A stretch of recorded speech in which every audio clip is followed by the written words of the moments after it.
Kirun, tolong diceritakan untuk wawasan seniman-seniman muda gimana perjuangannya Mas Kirun. Ya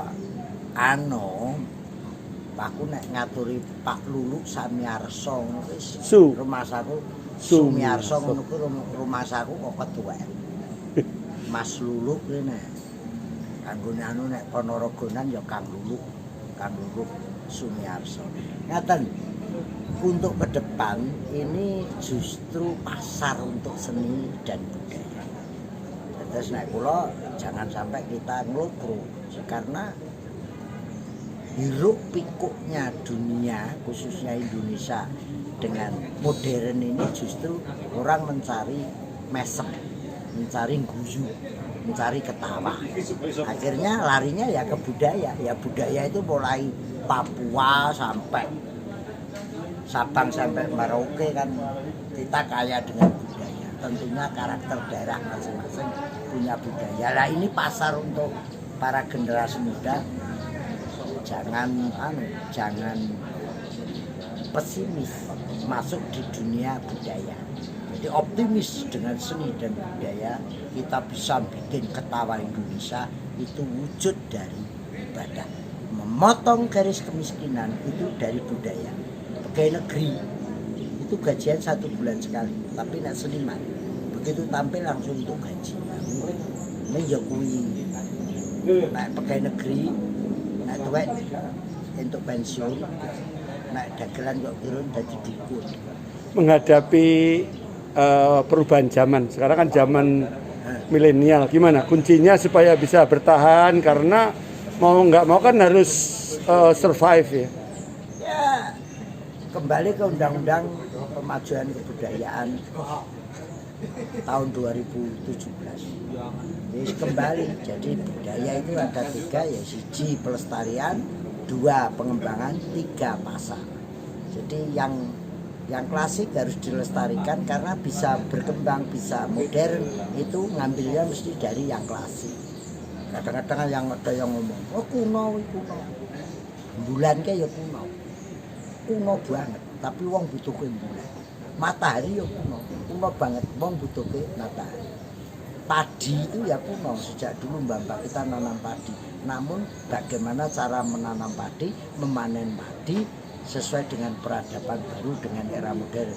Seniman pun juga begitu, banyak baca, banyak belajar, banyak interaksi dengan sesama budaya, sesama masyarakat. Semuanya kita rangkum, akhirnya jadi seniman yang andal, budaya yang hebat. Jadi ke depan harus optimis dan harus hebat. Jadi nggak boleh kaku ya? Nggak boleh kaku, luwes. Cara di dunia tradisional aja toh Mas, misalnya koyok wayang wong, koyok ketoprak, ya bisa pakai bahasa Inggris, ya pakai bahasa Indonesia, ya pakai bahasa Jawa. Yang penting pasar itu mau dulu dan kenal dulu. Kalau kita lihat wayang kulit dulu zaman mbah-mbah dulu kan ya nggak sehebat sekarang. Muncul dengan dalang-dalang muda yang hebat yang almarhum aja Mas Seno Nugroho itu bisa menembus generasi milenial.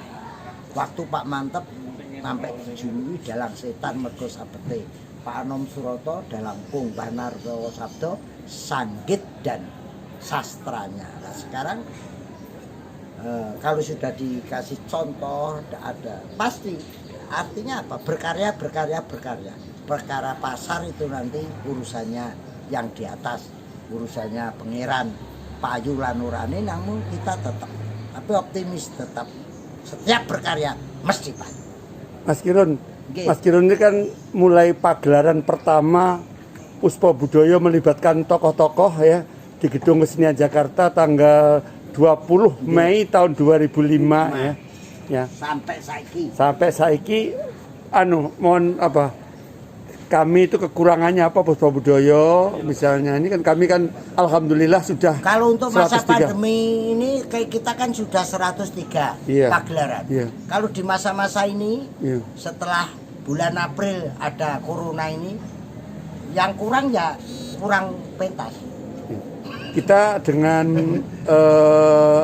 virtual ini alhamdulillah kita mulai 90 8 itu sudah 7 kali pagelaran. Sudah 7 kali virtual. Nah iki dilanjutne Mas. Nek dilanjutne ya mringis aku. Ngono dadi sing kurang ya pentas ya. Ayo sering-sering pentas. Dadi semboyannya Mas Lulu kan aneh ya kan. No. Ati kudu seneng, duwe akeh ora apa-apa. Lah nek sampean ngono, aku ati susah, ora duwe dhuwit mesti enak apa-apa. Mulane tetep seneng tur yo duwe dhuwit. Awak sehat, duwe dhuwit akeh ora apa-apa. Kuwi semboyan apik banget kuwi. Harapannya ke pemerintah, ke masyarakat, enggak ini secara umum seniman, mewakili seniman-seniman. Sampean kan seniman senior ya, mewakili harapannya seniman tuh ke pemerintah, pemerintah daerah, ke masyarakat. Ya cintailah budaya kita sendiri. Jadi seniman itu katanya suruh berkarya. Kalau sudah ada karyanya dari pihak yang kawogan atau pihak yang membidangi budaya, ya harus banyak memberi peluang. Peluang misalnya sing nang Papua ya diberi peluang pentas. Ada saya pernah dengar Matilan Nurani Budaya ki ana astane panguwasa. Artinya hidup dan tidaknya budaya itu ada di pemerintah. Pemerintah punya peluang karena anggaran juga ada. Nggak tahu dari lewat mana, Dinas Pariwisata atau dari Kementerian Pariwisata atau Budaya atau Pendidikan atau apa. Pasti ada sosialisasi yang perlu disampaikan ke masyarakat. Misalnya cukai, misalnya imigrasi, misalnya ketentraman, misalnya kedamaian, misalnya bagaimana. Ini kalau saya lagi mikir sih, zaman Pak Harmoko itu tiap hari selalu mengomongkan program pemerintah. Cabai keriting. Apa diatur ki? Cabai keriting dapur tantam tebu piye, klompen capir, sambung rasa. Nah, sementara dengan reformasi ini informasi ke masyarakat ini kurang. Akhirnya sentuhan budaya agak kurang. Contohnya TV aja dulu getol nyiarkan wayang kulit, nyiarkan tontonan tradisional. Mau tidak mau menghibur dan mengingatkan bahwa kita satu nusa satu bangsa. Jadi ke depan itu pemerintah cawe-cawe untuk bagaimana budaya, masyarakat harus mencintai. Kalau masyarakat tetap mencintai Mas, buktinya sekarang wayang kulit ya tetap laku, luduk tetap laku. Ya karena pandemi aja, nuwun sewu agak break karena ya situasi tidak bisa berkerumun dan lain sebagainya. Namun kalau dari ingkang kawogan ya turis dari luar negeri itu datang ke sini mesti cari budaya, golek Borobudur, golek Bali, golek Prambanan, golek Jogja, golek Betawi, golek kono Danau Toba, golek pasti yang digolek budaya, bukan lain-lain. Makanya bagaimana wisatawan ini datang ke tempat kita bisa kita sugih budaya yang bukan. Jadi pemerintah itu diharapkan memfasilitasi biar seniman berkembang. Kok ya nek rumah budaya gini nih.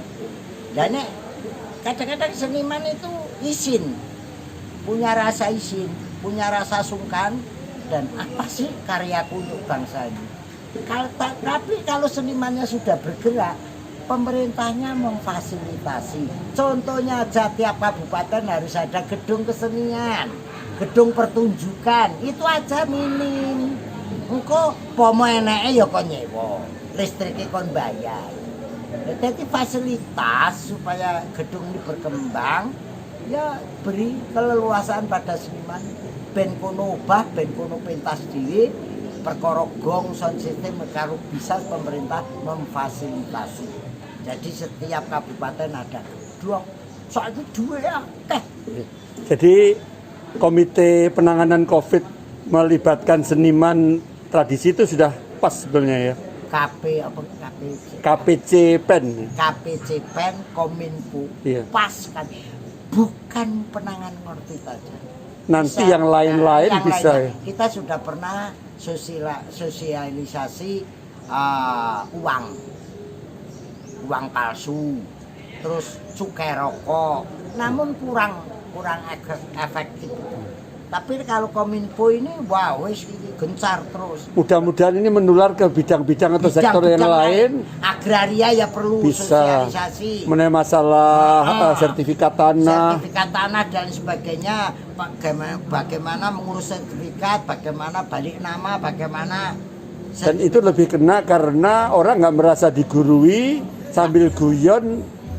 Persis. Ari kena. Ya. Sip. Jadi minter ki wong tanpa bodoh ki wong. Iya.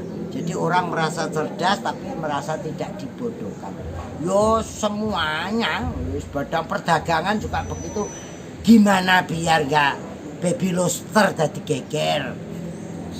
Lo baby sister sing diinspor kuwi lho. Baby lobster kuwi piye kelautan. Terus bagaimana bansos kuwi? Opo karepe bansos? Ngono dadi masyarakat iki ngerti. Ora kok nampa dicaplok alor kabeh. Terima kasih Pak Kirun. Mudah-mudahan pagelaran malam ini lancar. Lakonnya apa lakonnya nanti malam ini? Lakone Lembayung. lembayung.